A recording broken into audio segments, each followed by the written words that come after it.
Hi folks, in this video I look at some differences between Nietzsche and Dostoevsky. If you check out this chart, you can see there are some essential differences between them. They differ on the social individual dimension as well as the natural religious dimension. In another video, I'm going to talk about some similarities. So despite the fact that they're diametrically opposed here, I think there's a lot of commonality between them too. But for here, we're going to look at the differences. And we'll do so by looking at the different exemplars that they put forward for us of the best ways to live or the human authenticity. Dostoevsky's idea of the worldly saint who exists in a community of loving support with others versus Nietzsche's idea of the artist and the free spirit. Now, let's approach this by remembering some essential ideas of Nietzsche and Kierkegaard's, and so we can see which of these Dostoevsky would agree with and which he would disagree with. So here's a list of 6 things that Kierkegaard and Nietzsche are common on.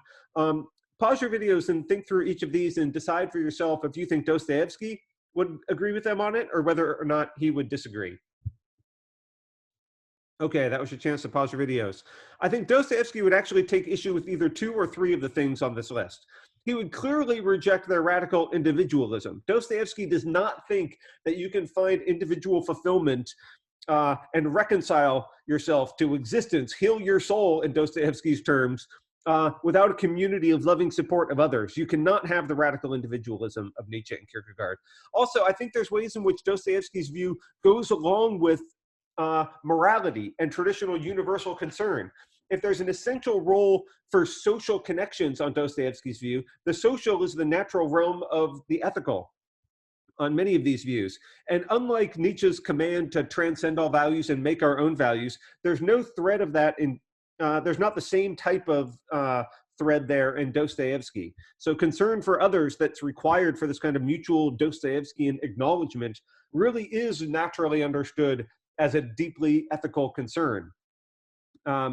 And I think the third thing that's really up in the air and hard to decide is whether or not Dostoevsky agrees with their traditional condemnations of Christianity. Nietzsche and Kierkegaard clearly come down against traditional Christianity. And I think it depends upon how you read Dostoevsky. So I argued for a kind of existentialized understanding of Christianity for him. And if you agreed with that, then I think you would say, okay, Dostoevsky does reject traditional Christianity, so this is not a difference between them. But if you actually thought that Dostoevsky's talk about the Russian Orthodox Church really means he's endorsing those traditional symbols, then he might disagree on this point too, that he's not such a religious iconoclast. Nonetheless, you can still see there are some things that they agree with.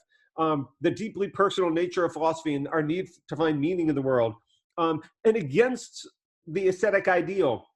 Even if Dostoevsky does buy some traditional Christian understanding, he does at the same time have a vindication of the earth and the temporal and the finite. And I think there's no doubt, like if you look at the passages of Zosima versus Ferapont, that Dostoevsky is no fan of rampant asceticism. So at least has some aspects in common with Nietzsche and Kierkegaard there. The thing I really want to focus on, though, is Nietzsche's exemplar of the artist. And what Dostoevsky would find problematic about it, because here I think we really can bring to light the most fascinating and interesting criticisms of Nietzsche that we can find in Dostoevsky. One other thing I wanted to point out, it's fascinating. So they agree with rejecting the ascetic ideal and the value of the temporal. And Dostoevsky's idea that we have to suffer in the right way, we have to acknowledge our sinful nature in order to really be healed, and we have to acknowledgement of others in this loving community for Dostoevsky means doing so with open eyes and not denying their faults as well. There's a kind of suffering for Dostoevsky that's required for salvation. So, redemption through suffering is a kind of Dostoevskian mantra. And Nietzsche actually has a similar, says a lot of similar positive things about the struggles in life and how we can grow through struggle. So he has this famous quote, what doesn't kill me makes me stronger. So that's actually a very sort of Dostoevskian idea. For Nietzsche, let me say the difference between them, though, is for Nietzsche, this can be deeply individualistic.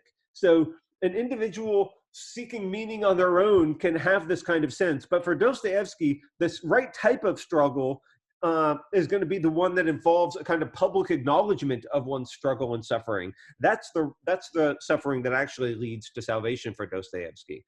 So even though they have this sense of the the meaning of struggle and suffering, I think it really comes down in different ways. Now, let's talk about the artist, because what's fascinating is even though Dostoevsky lived before Nietzsche, he invented so many important Nietzschean ideas and criticized them before Nietzsche even came around. So if you think about who the most Nietzschean characters are from the course, what's funny is they're basically the Dostoevskian villains. This is what's so fascinating. So I think Smerdyakov and Ivan from the Brothers Karamazov have deeply Nietzschean aspects to them, as well as Dostoevsky's character of Raskolnikov from Crime and Punishment, who is put into film by Bresson in the character of Michel. He's also a deeply Dostoevskian character. Let me just give you some of the examples to show you how impressive Dostoevsky was, how attuned he was to the ideas that really were motivating Nietzsche, even though he didn't buy them. So let's talk about Ivan, who is the intellectual philosopher from the big city. And Ivan has this line, if God is dead, everything is permitted. It's interesting because Ivan doesn't come out and say God is dead, and Dostoevsky doesn't usurp one of Nietzsche's most famous phrases. But it's clearly implicit in this that Ivan is a deep atheist. He thinks God is dead. And also, he thereby thinks everything is permitted. This is the philosophy by which he lives his life, and then which is his doom, and is his eternal torment. So in the novel version of the Brothers Karamazov, the real Ivan actually suffers and goes mad. It is destroyed by this philosophical existential position. Dostoevsky is telling us this is unlivable for humans, the life of isolation. Well, that was exactly Nietzsche's life. Nietzsche had a few close friends, but he was really tortured by his social connections to others in a very Ivan-like way, and seeked, he seeked acclaim. Nietzsche seeked success in his life, and it was elusive, and he had a very hard time coming to grips with his public reception and his professional work. So Nietzsche, like Ivan, actually, Nietzsche says God is dead. And what's really fascinating is in one of his early or in other places, this is really deeply explored in Nietzsche's notebooks. He actually also says everything is permitted. So he sort of is agreement with Ivan on both of those scores. Let me give you some other quotes about the similarities between Ivan and Nietzsche. So another one is, Ivan talks about how we just make up our own values. When you're plagued by your inner conscience, that's just you being a tool of evolution and accepting, what you've been taught from generations of humans. It's not like it's some supernatural value system handed down to us by the gods. And instead, what we need to do is start creating our own values. Ivan says, let's get out of this conscience and we can be gods. Well, this is exactly what Nietzsche tells us in many places. Nietzsche thinks that we need to abandon outdated moral systems and systems of value because they are precisely pernicious to the free spirits and the artists. And instead, that doesn't mean we can live without values. Nietzsche just thinks we need to make them for ourselves. And he indeed, in many places, talks about the philosophers of the future actually becoming gods. So it's amazing how deep these connections between Ivan and Nietzsche go. Let me say something about Raskolnikov too, because we didn't read Crime and Punishment in this class. That's a great, if you're dying for some more existentialism as soon as our course is over, you can just go pick up some more Dostoevsky. But Raskolnikov is perhaps Dostoevsky's most famous character, who develops this theory of the extraordinary humans who could transcend morality. It's almost like he invented Nietzsche's concept of the Übermensch, of the extraordinary human, or the overman, or the superman, who can do precisely this, who does transcend, go beyond good and evil, and then sets their own laws and really expresses the meaning of what human evolution should have been like all along. So Raskolnikov is another incredibly Nietzschean character. Now, what's interesting is, unlike Ivan, Raskolnikov gets redemption. So he actually meets a person in his life who can give him that acknowledgement. And so you can see Dostoevsky's way of working out these philosophical ideas in for a different character in Crime and Punishment. Let me give you one more example of Ivan and Nietzsche. Ivan, in a passage that we didn't read, Ivan has the devil come and visit him several times. And this devil really is like Ivan's alter ego, or his true inner self. Because remember, Ivan is continually imbued with devil symbolism throughout the entire work. Well, What's funny is the devil at one point talks to Ivan about repeating these insignificant events in our lives over and over again as a kind of thought experiment for what this would really mean. And he says, and his view is, oh, this is just totally trite and boring. But think about what this is saying. It's asking us to contemplate the existential impact of the infinite repetition of the mundane, this down to the very last detail. So in a fascinating way, it's almost like Dostoevsky even invented Nietzsche's concept of the eternal recurrence and this famous existential thought experiment of Nietzsche's, where Nietzsche asks us to imagine, some demon, it's literally a demon, says to us, what if you had to live your life over and over again? Would you embrace it? Would that make you happy, or would that destroy you? Would that crush you? Well, it's fascinating to me that Dostoevsky has such a similar idea expressed by his own demon, Ivan's devil. Now, one more point. Remember the speeches from Ivan about the Grand Inquisitor and rebellion. There's a deep thread in Ivan and Smerdyakov's character too about a contempt for others, and this speaks to their social isolation and the way in which they're cut off from love in essentially Dostoevskian ways, essential to our salvation. I gave you one passage. This is a really complicated aspect of Nietzsche, because what I love about this passage of Nietzsche is the honesty in it. Nietzsche is sort of laying bare his soul here and telling us, sometimes actually when I have these melancholic moments, blackness does overtake my soul, and I have this contempt for other people, especially his contemporaries he's talking about.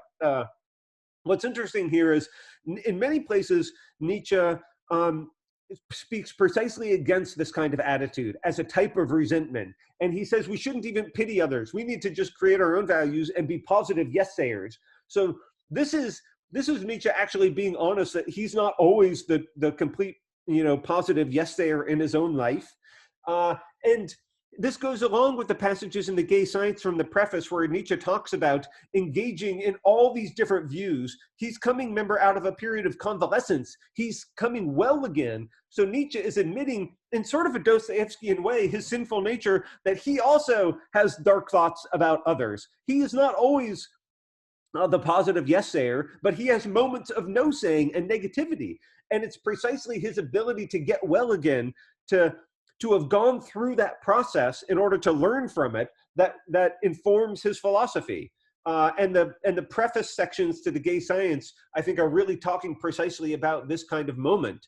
Well, what's interesting is if Nietzsche were just imagine Nietzsche were just stuck in this moment. If he only had contempt for humanity and was engaged in the negative no-saying phase, and he didn't get well again. I mean, that in a sense is precisely what Ivan's character is. Remember, Ivan says, I don't know how you could love your neighbor. He talks about purely abstract love, or this idea that, no one is as cruel and contemptible as humans. This is so similar to these Nietzschean ideas. So what I think is you actually see some really interesting aspects and differences, comparisons between Nietzsche and Ivan here. See, I think the important thing to come back, I've given you Dostoevsky's criticisms of Nietzsche through these characters like Ivan and Raskolnikov and Smerdyakov, but I think Nietzsche would not be bothered by these criticisms. What I think Nietzsche would say is, Dostoevsky is exactly right about the free spirit or the artist. If they were incapable of being a yes-sayer, they wouldn't actually live up to his ideal. So I think Nietzsche would say, Dostoevsky understands 99% of my philosophy, but it's the last 1%. It's the final step that he doesn't get. This is how I think Nietzsche would reply to Dostoevsky. If Ivan weren't a total yes-sayer, or if Nietzsche were not capable of being a yes-sayer, then I think he merely would be an Ivan character. It's essential to Nietzsche's positive ideal, though, that Nietzsche would say that Ivan misses it. He doesn't actually succeed in living up to his own conception. He fails the Nietzschean tests. So I think Dostoevsky has some really compelling and interesting criticisms of Nietzsche, and I think Nietzsche also has some really fascinating replies to Dostoevsky. Let me give you one final bit of the saga, because this is almost like, all the connections between Nietzsche and Dostoevsky in the texts are amazing enough. But what you have to realize is the biographical connection goes even deeper. So we've been reading the works from Nietzsche's mature period, basically the stuff that he's written in 1887, 1888. That 1888, where a lot of this stuff comes from, like the Antichrist and Twilight of the Idols. This is the last year of Nietzsche's life for all intents and purposes. So right at the end of 1888, the beginning of 1889, Nietzsche has a complete mental breakdown. And it's basically unknown what the source of this is. There's many different theories, whether or not he had brain cancer, tumors, syphilis, or other complications from any of these physical ailments. But some facts are agreed upon. He had a total mental breakdown, was completely incapable of working again. He had several strokes and was actually incapable of moving again. And so it's very hard not to have a kind of psychological reading of what happened to him. Remember what happens to Ivan at the end of the Brothers Karamazov in the novel. He has a total mental breakdown and is an invalid and then cared for by Katya, whose love is a kind of poison. Well, what happens with Nietzsche is he has a complete mental breakdown.